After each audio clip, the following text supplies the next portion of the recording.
റോയ് ചായ, ഇപ്പോൾ രാഹുൽ മാങ്കൂട്ടത്തിലിന്റെ ഒരു ചാറ്റ് കൂടി പുറത്തു വന്നിരിക്കുന്നു. ഒരു വാലിഡായ ഒരു പരാതിയില്ല, കേസ് അന്വേഷണത്തിൽ ഒന്നും കണ്ടെത്താനും കഴിഞ്ഞില്ല. ഇങ്ങനെയുള്ള വാട്സപ്പ് ചാറ്റുകളും ഓഡിയോയും വരുന്നതിന് പിന്നിലൊരു രാഷ്ട്രീയ ഗൂഢാലോചന സംശയിക്കാൻ പറ്റില്ലേ? അല്ല, നമ്മൾ പറയത്തില്ലേ ഒരു ടൈമിംഗ് എന്ന്, പൊളിറ്റിക്കൽ ടൈമിംഗ് എന്ന് പറയത്തില്ലേ. അപ്പോൾ ആ പൊളിറ്റിക്കൽ ടൈമിംഗ് ആണ് തദ്ദേശ സ്ഥാപനങ്ങളിലേക്കുള്ള തിരഞ്ഞെടുപ്പ്. അതിൻ്റെ സ്റ്റാർട്ടിംഗ് പോയിന്റിൽ എത്തിക്കഴിഞ്ഞപ്പോഴാണ് ഇത് വീണ്ടും ഓരോന്ന് ചാറ്റ് അല്ലെങ്കിൽ ശബ്ദരേഖ എന്നൊക്കെ പറഞ്ഞ് ഓരോന്ന് വരുന്നത്. എന്നെ അത്ഭുതപ്പെടുത്തുന്ന ഇതൊന്നുമല്ല.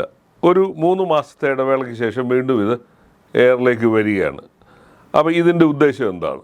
ഈ രാഹുൽ മാങ്കൂട്ടത്തിനെതിരെ ഈ പരാതികൾ എന്ന രൂപേണ ഇതൊക്കെ പറയുന്നു എന്നുള്ളതല്ലാതെ ക്രൈംബ്രാഞ്ച് അന്വേഷണം ഒരു വശത്ത് നടക്കുന്നു, ഒരു വശത്ത് ഈ പരാതികളുണ്ടെന്ന് പറയുന്ന അന്തരീക്ഷത്തിൽ ഇങ്ങനെ നിൽക്കുന്നു.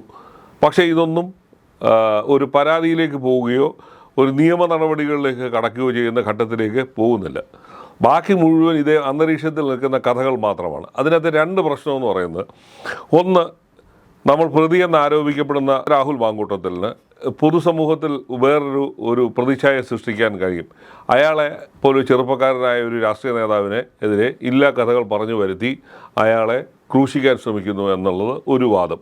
മറുവശത്ത് ഇരകളാക്കപ്പെട്ടു എന്ന് പറയുന്ന പെൺകുട്ടികൾ, അവരുടെ പരാതിക്കകത്ത് കള്ളപ്പരാതികളാണെന്നോ അവരുടെ പരാതിക്കകത്ത് അടിസ്ഥാനമില്ലെന്നോ ഉള്ള വ്യാഖ്യാനങ്ങൾ പുറത്തു വരുന്നു. അപ്പോൾ ഇതിനകത്തുനിന്ന് സാധാരണ ജനങ്ങൾക്ക് സത്യം പറഞ്ഞാൽ ഇത് വലിയ കൺഫ്യൂഷൻ ഉണ്ടാക്കുന്ന ഒരു കാര്യമാണ്. ഏതാണ് യഥാർത്ഥത്തിൽ ഇങ്ങനെയൊക്കെ സംഭവിച്ചിട്ടുണ്ടോ, അല്ലെങ്കിൽ യഥാർത്ഥത്തിൽ ഈ പറയുന്നതിനകത്ത് എന്തെങ്കിലും വസ്തുതയുണ്ടോ എന്നൊന്നും ആൾക്കാർക്കും തിരിച്ചറിയാൻ പറ്റുന്നില്ല. എന്നാൽ രാഹുൽ മാങ്കൂട്ടത്തിൽ ഇതൊന്നും ഈ ശബ്ദങ്ങൾ തൻ്റേതാണെന്നോ അല്ലെന്നോ ഒന്നും ഇതുവരെ നിഷേധിച്ചിട്ടുമില്ല. അപ്പോൾ ഇങ്ങനെ മൊത്തത്തിൽ ഇതൊരു കലങ്ങി മറിഞ്ഞ് കിടക്കുന്ന ഒരു സ്ഥിതിയിലാണ് നിൽക്കുന്നത്. പിന്നെ രാഷ്ട്രീയം, ഇതിനെ പലപ്പോഴും എല്ലാവരും ഇത്തരം പ്രശ്നങ്ങളെ, ഈ ലൈംഗിക പീഡന പരാതികൾ രാഷ്ട്രീയ നേതാക്കൾക്കെതിരെ വരുന്നതിനെ എല്ലാം രാഷ്ട്രീയമായിട്ടാണ് പലപ്പോഴും കാണുന്നത്. അങ്ങനെ അല്ല എന്ന് പറയാൻ പറ്റാത്ത ഒരു സ്ഥിതിയുണ്ട്. ഇപ്പം നമ്മൾ കണ്ട കേരളത്തെ ഇളക്കി മറിച്ച ഒരു സ്ത്രീ പീഡന കഥകളുണ്ട്. തങ്കമണി 1987 തെരഞ്ഞെടുപ്പിന് തൊട്ട് മുമ്പ് നടന്ന സംഭവമായിരുന്നു. അതിനുശേഷം പിന്നെ നമ്മൾ കേൾക്കുന്ന ഏറ്റവും വലിയ ലൈംഗിക അപവാദ കേസ് എന്ന് പറയുന്നത് ഐസ്ക്രീം പാർലർ കേസായിരുന്നു. അതിനുശേഷം നമ്മൾ കേട്ട ഏറ്റവും വലിയ സൂര്യനെല്ലി പീഡന കഥയായിരുന്നു. പിന്നീട് ഇങ്ങനെ വന്നത് എവിടെയാണ്? Solar case. അങ്ങനെ പല PK ശശിയുമായി ബന്ധപ്പെട്ടത്, ഇങ്ങനെ ഒരുപാട് രാഷ്ട്രീയ നേതാക്കളുമായി ബന്ധപ്പെട്ട പല കഥകൾ വരികയും ഒക്കെ പോയി. ഈ കഥകൾക്കൊന്നും ഒരു സത്യം പറഞ്ഞാൽ കുറേ പേരെ അപമാനിക്കാനും നാറ്റിക്കാനും ഒക്കെ കഴിഞ്ഞു എന്നുള്ളതിനപ്പുറത്തേക്ക് ഇതിനൊന്നും ഒരു വസ്തുതാപരമായ അല്ലെങ്കിൽ അതിനുള്ളൊരു വസ്തുതകളുടെ തെളിവുകളുടെ പിൻബലമൊന്നും ഇല്ലാത്തതുകൊണ്ട് തന്നെ ഈ കേസുകളെല്ലാം തന്നെ കുറേ പേര് അപമാനിക്കപ്പെട്ടു. ഇപ്പം ഉമ്മൻചാണ്ടിയെ പോലെ കേരളത്തിലെ മുഖ്യമന്ത്രിയായിരുന്ന ഒരു മനുഷ്യനെ പോലും അപമാനിതനായി രോഗബാധിതനായി മരിച്ചു പോകേണ്ട ഒരു സ്ഥിതിയിലേക്ക് വന്നൊരു സംഭവമാണ്. അതിൻ്റെ പിന്നിൽ ഒത്തിരി കഥകളും ഒരുപാട് രാഷ്ട്രീയ ഗൂഢാലോചനകളും ഉണ്ടെന്ന് ആൾക്കാർ ഇപ്പോഴും വിശ്വസിക്കുന്നു.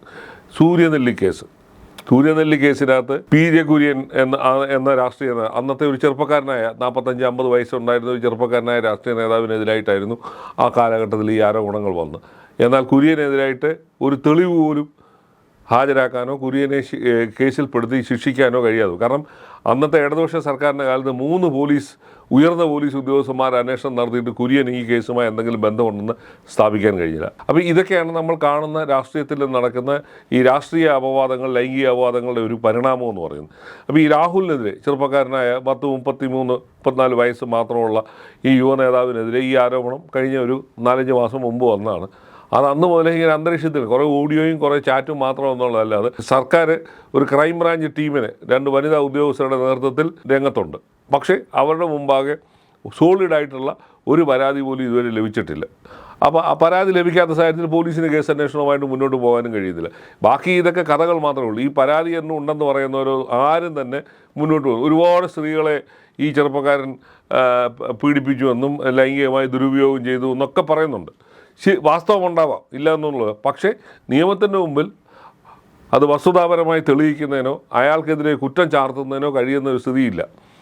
അപ്പോൾ അതാണ് ഇവിടെ നിൽക്കുന്നത്. അപ്പോൾ അതുകൊണ്ട് തന്നെ തിരഞ്ഞെടുപ്പുകൾ വരുമ്പോഴാണ് പല ലൈംഗിക പീഡന കേസുകളും പുറത്തു വരുന്നത്. ഇപ്പം ഇന്നും കേൾക്കുന്നുണ്ട് പരാതിക്കാരി പരാതി കൊടുക്കുമെന്നും ഒക്കെ പറയുന്നുണ്ട്. പക്ഷേ ഇതുവരെ പരാതി കൊടുത്തിട്ടില്ല. പരാതി കൊടുക്കുമ്പോൾ ഈ കേസിൻ്റെ സ്വഭാവം മാറും. അത് നാച്ചുറലി സംഭവിക്കാവുന്നതാണ്. അങ്ങനെ വന്നാൽ വളരെ ഗുരുതരമായ കേസുകളായിരിക്കും. ഇന്നത്തെ ചാറ്റിനകത്ത് പറയുന്ന ഗർഭിണിയാക്കാൻ പ്രേരിപ്പിച്ചു, അദ്ദേഹത്തിൻ്റെ പ്രേരണാഫലമായിട്ടാണ് ഗർഭിണിയായതെന്നും എന്നൊക്കെ പറയുന്നുണ്ട്. പിന്നീട് അതിനെ അബോർട്ട് ചെയ്യാൻ ഇയാൾ ആവശ്യപ്പെട്ടു എന്നൊക്കെയുള്ള ചാറ്റുകളും ഓഡിയോകളൊക്കെയാണ് പുറത്തു വരുന്നത്. ഇതിൻ്റെ ആധികാരികത പരിശോധിക്കപ്പെടേണ്ടതാണ്. ഇത് ഈ പറയുന്ന പോലെ രാഹുൽ തന്നെയാണോ, അതുപോലെ തന്നെ ആ പെൺകുട്ടിയുടേതാണെന്നോ, ഈ ചാനലുകളിൽ വന്ന വാർത്തയ്ക്കൊന്നും ഇത് ആരുടേതാണെന്നോ, അല്ലെങ്കിൽ ആ പെൺകുട്ടി ഇത് സമ്മതിച്ചതാണെന്നോ, രാഹുൽ ഇങ്ങനെ പറഞ്ഞെന്നോ ഒന്നും ഇതുവരെ പ്രൂവ് ചെയ്യുകയോ ഒന്നും ചെയ്തിട്ടില്ല. അപ്പം അന്തരീക്ഷത്തിൽ നമ്മൾ കേൾക്കുന്ന അങ്ങും ഇങ്ങും കേൾക്കുന്ന കുറേ ശബ്ദരേഖകളും കുറേ ചാറ്റുകളും മാത്രമാണ് ഇത് കേൾക്കുന്നത്. അപ്പോൾ ഇതിന് നിയമപരമായൊരു സാധ്യത ഉണ്ടാകണമെങ്കിൽ ഒരു പരാതിക്കാരി ഉണ്ടാവണം. ആ ഒരു പരാതിക്കാരി ഇതുവരെ രംഗത്ത് വന്നിട്ടില്ല. പരാതി ഉണ്ടാകുമായിരിക്കാം, പരാതി കൊടുക്കുമായിരിക്കാം, എന്നേ നമുക്ക് പ്രതീക്ഷിക്കാൻ കഴിയും. അപ്പം ഇപ്പോഴത്തെ ഈ നമ്മൾ ഈ സംസാരിക്കുന്ന നിമിഷം വരെയുള്ള സ്ഥിതി എന്ന് പറയുന്നത് ഇത് വെറുതെ പരസ്പരം ചെളിവാരി എറിയലും ഭീഷണിപ്പെടുത്തലും എന്താ പറയുക, വൈകാരികമായി പ്രശ്നങ്ങളെ നേരിടുന്നു എന്നുള്ളതിനപ്പുറത്തേക്ക് നിയമത്തിൻ്റെ കണ്ണിലേക്ക് അല്ലെ നിയമപരമായ ഒരു നീക്കത്തിലേക്ക് പോയിട്ടില്ല. അല്ല, ഇത് രാഹുലിനെ ഒതുക്കാനുള്ള ശ്രമമാണോ എന്ന് നമുക്ക് പറയുന്നതിനുള്ള കാരണം എന്ന് പറഞ്ഞാൽ, ഇത് ഒരിക്കൽ ആരോപണം വന്നു, രാഹുൽ മാങ്കൂട്ടം വീട്ടിനകത്ത് അടച്ചുപൂട്ടിയിരിക്കുകയായിരുന്നു. പിന്നെ അത് കഴിഞ്ഞ് പതിയെ പുറത്തിറങ്ങി. ഇപ്പൊ തദ്ദേശ തെരഞ്ഞെടുപ്പ് എടുത്തപ്പോൾ പാലക്കാട് മണ്ഡലത്തിലുള്ള തദ്ദേശ തെരഞ്ഞെടുപ്പുമായിട്ട് ബന്ധപ്പെട്ട് ഇപ്പൊ കണ്ണാടി പഞ്ചായത്തിൽ തന്നെ പത്രിക തള്ളിയ സ്ഥലത്ത് തന്നെ രാഹുൽ ഒന്ന് കൃത്യമായ ഇടപെടൽ നടത്തുന്നുണ്ട്. ഈ രീതിയിൽ സംഘടനാ പ്രവർത്തനത്തിൽ ഒന്നുകൂടെ സജീവമാകാൻ ശ്രമിക്കുന്ന സമയത്ത് വീണ്ടും ഒരു ചാറ്റ് വരുന്നു. അത്രയല്ലേ ഇതിൽ കാണാൻ പറ്റും. അല്ല, അതും ഒരു സാധ്യത തന്നെയാണ്. അയാൾ കോൺഗ്രസ് രാഷ്ട്രീയത്തിലേക്ക് തിരിച്ചു വരാൻ വേണ്ടിയുള്ള പരിശ്രമങ്ങളൊക്കെ നടത്തുകയാണ്. ഇപ്പോൾ കോൺഗ്രസിനകത്തു നിന്ന്, കോൺഗ്രസ് പാർലമെന്ററി പാർട്ടിയിൽ നിന്നും കോൺഗ്രസിൻ്റെ പ്രാഥമിക അംഗത്തിൽ നിന്ന് സസ്പെൻഡ് ചെയ്യപ്പെട്ട് നിൽക്കുകയാണ്. അപ്പോൾ അതിനുവേണ്ടി തിരിച്ചുവരവിന് വേണ്ടിയുള്ള എല്ലാ സാധ്യതകളും ആരായുന്നുണ്ട്. രാഹുലിനെ സംബന്ധിച്ച് രാഹുലിനെ വർക്കിംഗ് പ്രസിഡൻ്റായ ഷാഫിയുടെയും PC വിശ്വനാഥിൻ്റെയും കോൺഗ്രസിലെ വലിയൊരു വിഭാഗത്തിൻ്റെയൊക്കെ പിന്തുണയുണ്ട്. പക്ഷേ അവർക്കൊന്നും പരസ്യമായി രംഗത്ത് വരാൻ പറ്റാത്ത നിയമപരമായി ഈ ആരോപണത്തിൻ്റെ വസ്തുതാപരമായ കാര്യങ്ങൾ ഇതുവരെ പുറത്തു വരാത്തതുകൊണ്ട് തന്നെ അവർക്ക് പരസ്യമായി പിന്തുണച്ച് വരാൻ കഴിയുന്നില്ല. എന്നാൽ പിന്നാമ്പുറത്തു നിന്നുള്ള അവരുടെ പിന്തുണ ഉണ്ട് താനും.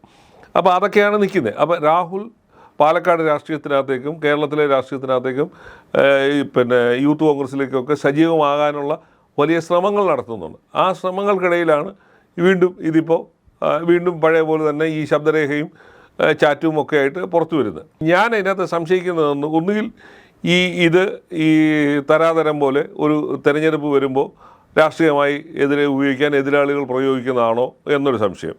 രണ്ടാമത്തെ സംശയം എന്ന് പറയുന്നത്, ഈ ഇരയാക്കപ്പെട്ട ആളിനെ ഉപയോഗിച്ച് ഏതെങ്കിലും രാഷ്ട്രീയ പാർട്ടി രാഹുലിനെ തകർക്കാൻ വേണ്ടി നടത്തുന്നതാണോ എന്നൊരു സംശയമുണ്ട്.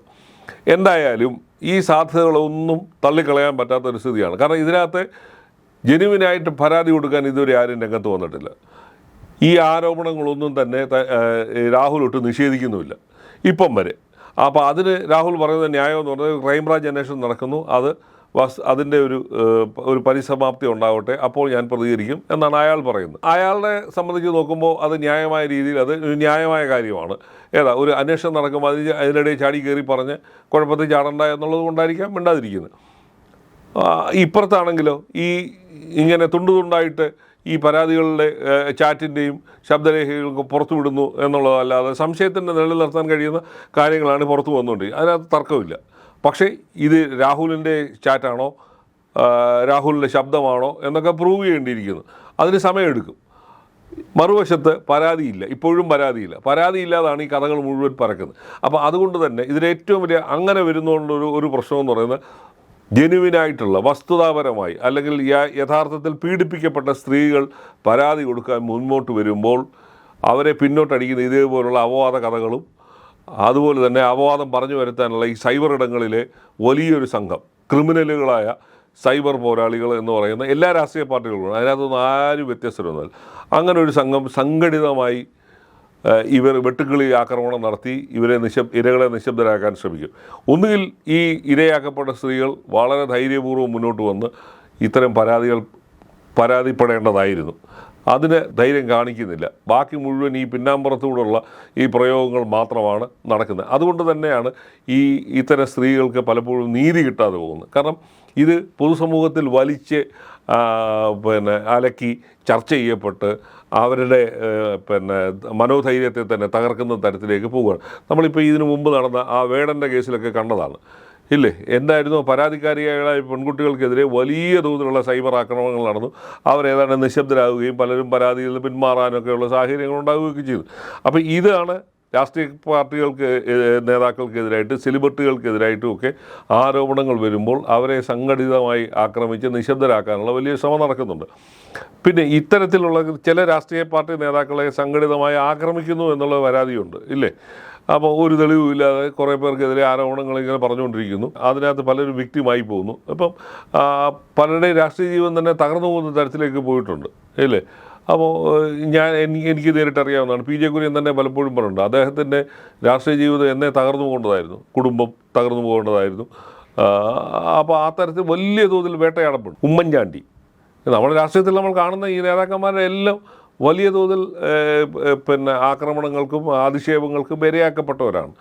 അപ്പോൾ അവർക്ക് അവരുടെ നഷ്ടപ്പെട്ടു പോയ അവരുടെ അവസരങ്ങൾ, അവരുടെ ജീവിതം, കുടുംബം ഇതൊക്കെ നഷ്ടപ്പെട്ടു പോയതിന് ആരെയും തിരിച്ചു കൊടുക്കാൻ പറ്റുമോ? തിരിച്ചു കൊടുക്കാൻ കഴിയത്തില്ല.